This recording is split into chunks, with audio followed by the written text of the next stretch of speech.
This video reviews some quick um, masking tasks, how to combine some images using the adjustment layer and the blend modes. So we're going to start with, I've um, brought in 3 different images into one document, a background image, an animal, and a hat. And we're going to start first with the animal. And I've enlarged the image to where he might want to be standing on the background.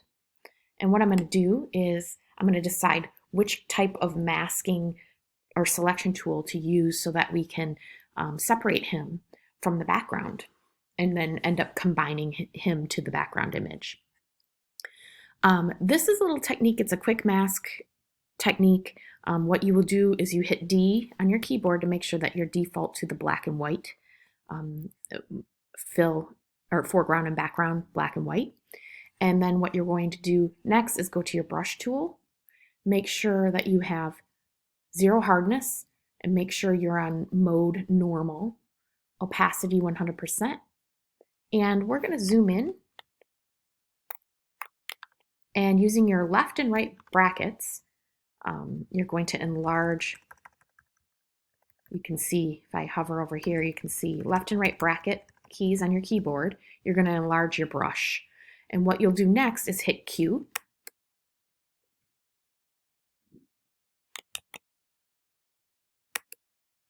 And what ends up happening is your layer turns red, and that is a cue to tell you that you can now start brushing the areas that you want to mask or reveal from the mask. You might have to shrink your brush just a little bit. I'm quickly doing this over his body.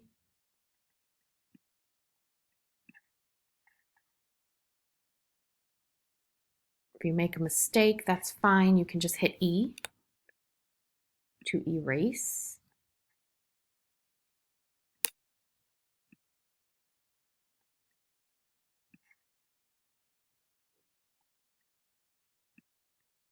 So write that down, E to erase while you're in the mask mode. Left and right brackets to enlarge and shrink your brush for the mask.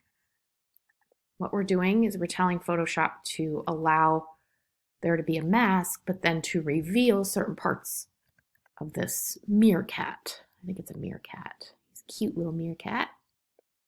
All right. Okay. So I think we have him all set.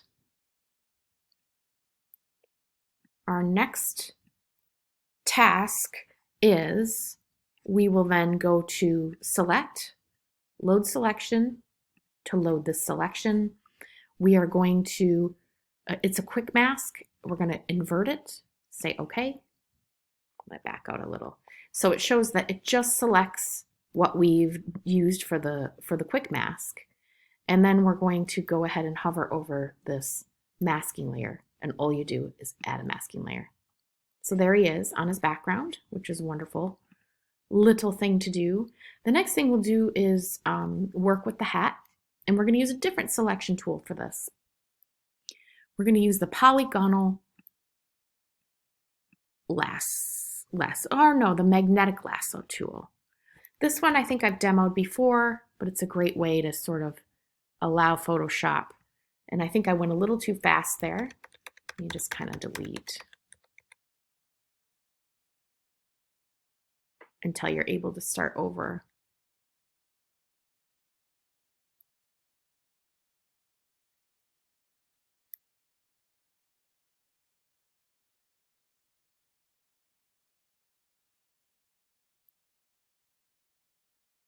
So this is a different way of bringing in some elements and combining them for the photo bash assignment and the photo retouch assignment.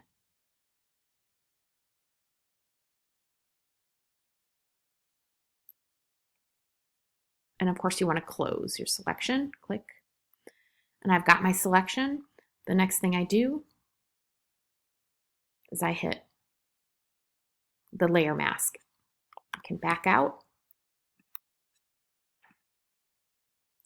edit, transform, scale, scaling him is important to do first, as you can see. The layer mask does not work if you don't scale the hat first.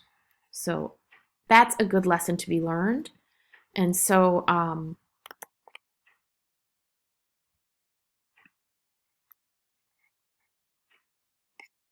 apply.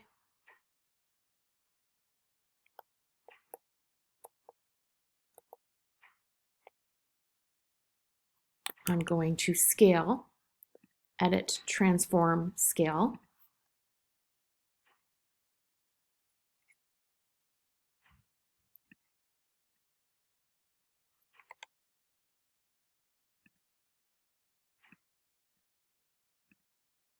So I got to get out of that quick mask mode. There we go. Edit, transform, scale. Kept defaulting to quick mask. So I'm going to estimate what that hat the size of that hat might be on him. And then I'll do that one more time by zooming in and grabbing that magnetic lasso tool.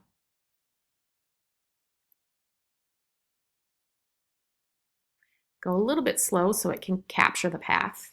You can use your pen tool for this too.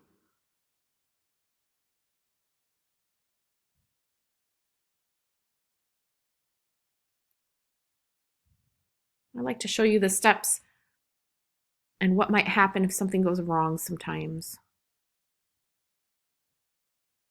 Close that path. Of course, go over here, hit the mask. That's what we have. We have a meerkat with a top hat. Super cute meerkat with a top hat. So we've done a quick select mask. We've used the magnetic lasso tool mask.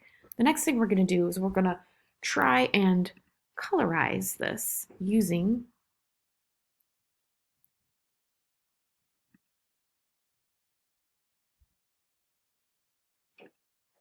our adjustment panel. So we're going to, with this being selected, this hat, we're going to go to our adjustment layers, and that's that little circle with the black on one side and the white on the other. And you click this, and what you'll do is you'll hit curves. Your curves, okay. So the curves actually allow you to adjust the entire image. You can do that through curves. You can do that through hue and saturation. I think I'm going to change it to hue and saturation just because my curves was not giving me like the actual colors that I wanted as much. So I have just applied this adjustment layer over the hat layer. And what I want to do is start to change that color. And as you notice, the whole entire piece kind of changes, but this kind of brings it together and unifies it a little bit here. So you can adjust this slightly in the way that you want. I didn't want it to be so golden. You can make it lighter, you can make it darker. And then if you do not want this to apply to the entire, all of the layers, all you do is you hit Option and you hover between that adjustment layer and what's beneath it, and you click, and it only applies it to the hat. So you can see now that I'm moving, I'm making the hat a different color, right? The hat's like a purple color now. So if I don't want to do hue and saturation and I want to do curves, I'll show you how to do that as well. It's like to do more than one. Hit curves, start to apply the curves here. But I don't want that to apply to all of the layers. I hover, holding down Alt on a PC, Option on a Mac. I hover until I see that arrow. And so it only applies it to the hat. And then you can go up here and you can change colors this way. Maybe I want a cool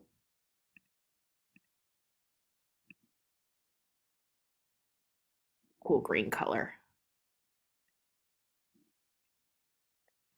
Okay, so that's one way to add an adjustment layer to the image.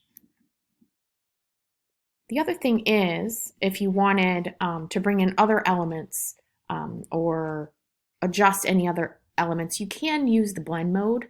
For example, if I wanted him to blend with the background a little bit, I could go in, and one way to blend is, of course, using the opacity. That always helps. He's kind of fading away now. But also going into different areas here to see how you can apply him. Soft light, hard light, vivid light, linear light, pin light, hard mix, saturation, hue, luminosity, dissolve, just different kinds of applications depending on the effect that you're hoping to get here.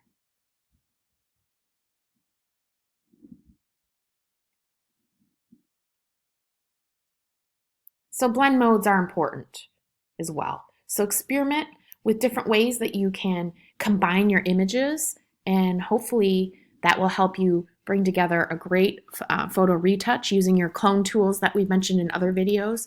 But also this helps to bring in other elements that, especially for your photo bash, that could really be of help. So using your selections, your different selections, depending on what you're trying to select, to cut out and then hit the clipping mask, using your different adjustment layers depending on the colors and the way that you want something to look technique wise, in combining these images, and using a quick mask on how to bring together something that might not be, you don't want a hard edge around it. We used our brush tool again, and we hit Q, and we were able to do a quick mask on this. So that's what I reviewed today for you to help you in combining images and using adjustments and masks.